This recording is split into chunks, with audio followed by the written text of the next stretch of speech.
off, you know why. But let's get into what's happened over the last couple weeks in the world of golf. PGA started its playoff series last weekend, or 2 weekends ago, with the St. Jude Championship, and the winner was Lucas Glover, going back-to-back. Mr. Lucas Glover, who hadn't had a win since 2019, goes back-to-back, wins the Wyndham Championship, wins the first event of the FedEx Cup playoffs, and this man has now made $5 million in 2 weeks. Kudos on him. Kudos on him. He's also won a ton of exemptions and some points. We roll into this week's BMW Championship. Lucas Glover played very well, but it was Viktor Hovland who came from, well, I want to say came from behind, because the day started with Scotty Scheffler in the lead, and he held it pretty much until, I think, his 16th hole.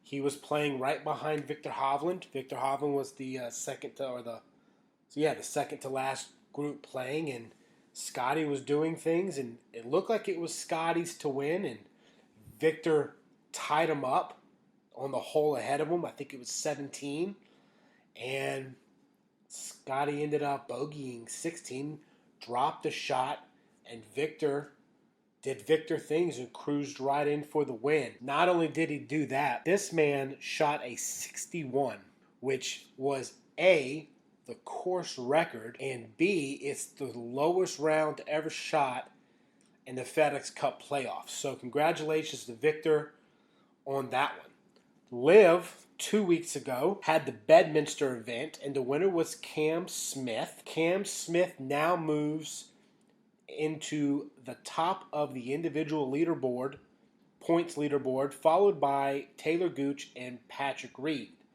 Smith's team, Rippers Golf Club, also won the Bedminster event, but did not crack the top 3 on the team standings. That still stands at 4 aces, Torque Golf Club and Stinger Golf Club.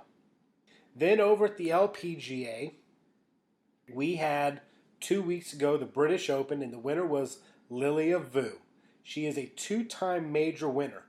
Both of those majors have been this season. She won the Chevron Championship earlier this year as well. So congratulations to her. And the runner-up was Charlie Hull, who was our runner-up at the U.S. Women's Open. So you can expect a lot out of this young lady too. It feels like her game is right on the cusp of breaking out into something great. This week we had the ISPS World Invite, which was a co-sanctioned event between the DP World Tour, the LPGA, and the Ladies European Tour. And the winner for the women's side was Alexa Pano, the young American who was going to lose her tour card this season. She was had a really rough rookie season, and she was going to lose her tour card, but this past Sunday, on her 19th birthday, she gets her first ever win, secures her tour card, and gets that little monkey off of her back, and now can continue rocking and rolling in her career. So congratulations to her.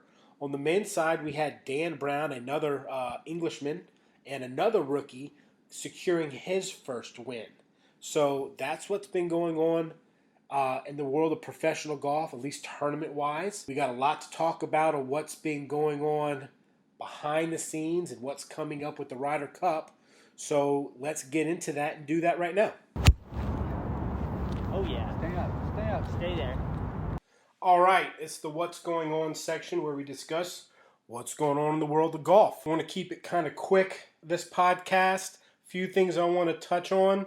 Talk some Ryder Cup. I promised a little discussion of the European Ryder Cup team. So far, 3 guys have been a lock on this team: Jon Rahm, Rory McIlroy, and Viktor Hovland. So, no surprise with those 3 names. But it makes you wonder, where are we going to go with the rest of these? And honestly, I don't know. I mean, you got 12 guys on the team, 3 are locked. That means we got 9 more spots to fill. I mean, Terrell Hatton. You got to think Tommy Fleetwood's a lock.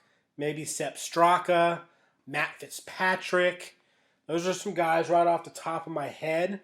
But other than that, it kind of makes you wonder where they're going to go with their depth.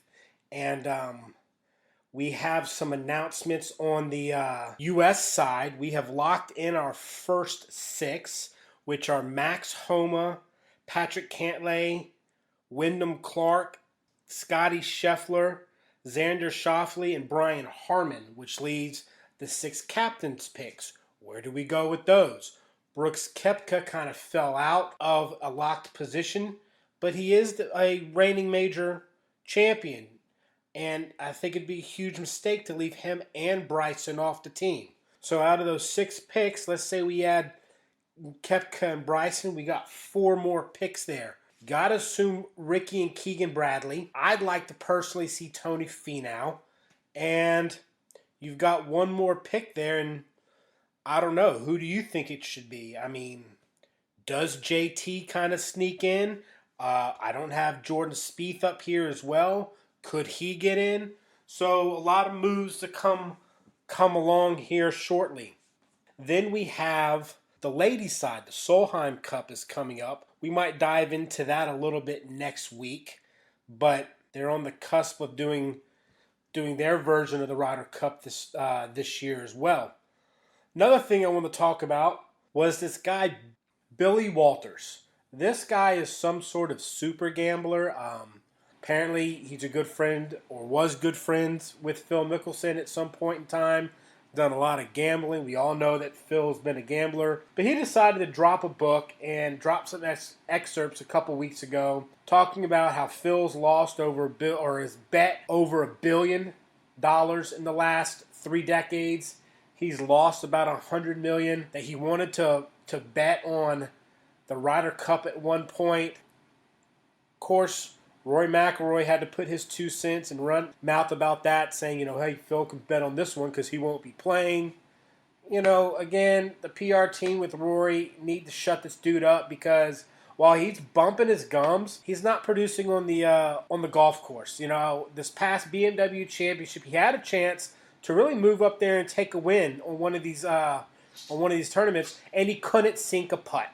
I mean, so Rory, you know what? Just shut up.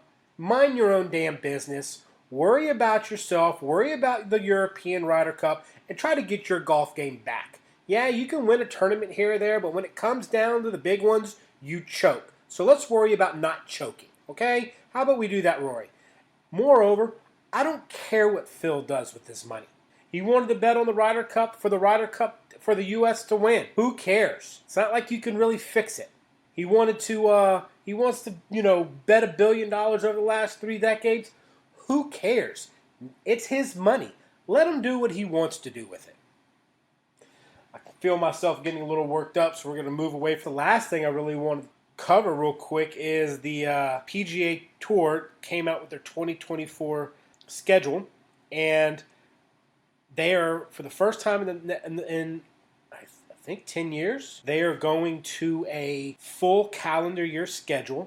You're going to see a lot of changes in tournament dates. Some tournaments are moving around the calendar this year. I know one of those, I believe, is the Houston Open. I don't know who the new sponsor is.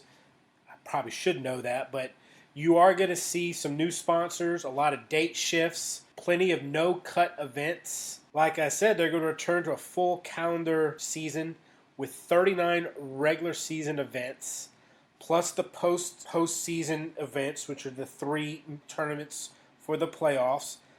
And then they got the post-playoff fall series. They have 12 non-major tour events which have been designated as, or which have a designated status. Basically, I'll cut it dry.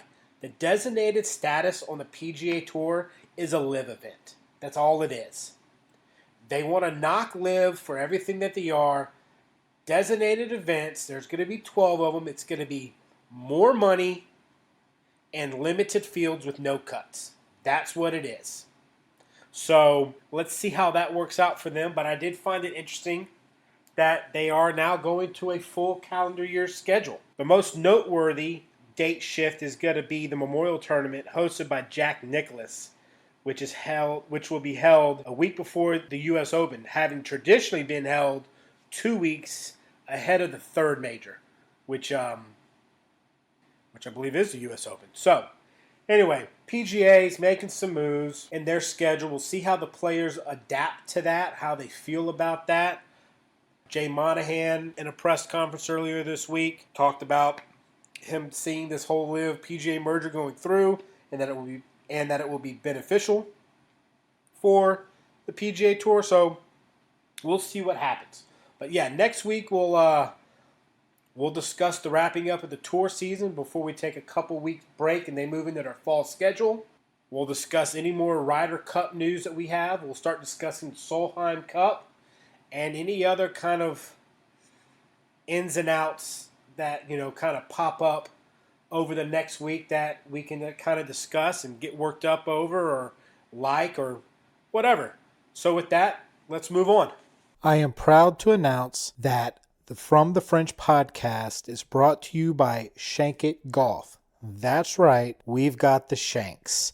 At Shank It Golf, you can find golf polos, bags, and accessories, and let me tell you, they are some of the hottest ones on the market. So visit shankitgolf.com, use the promo code FRINGE15 for 15% off your order.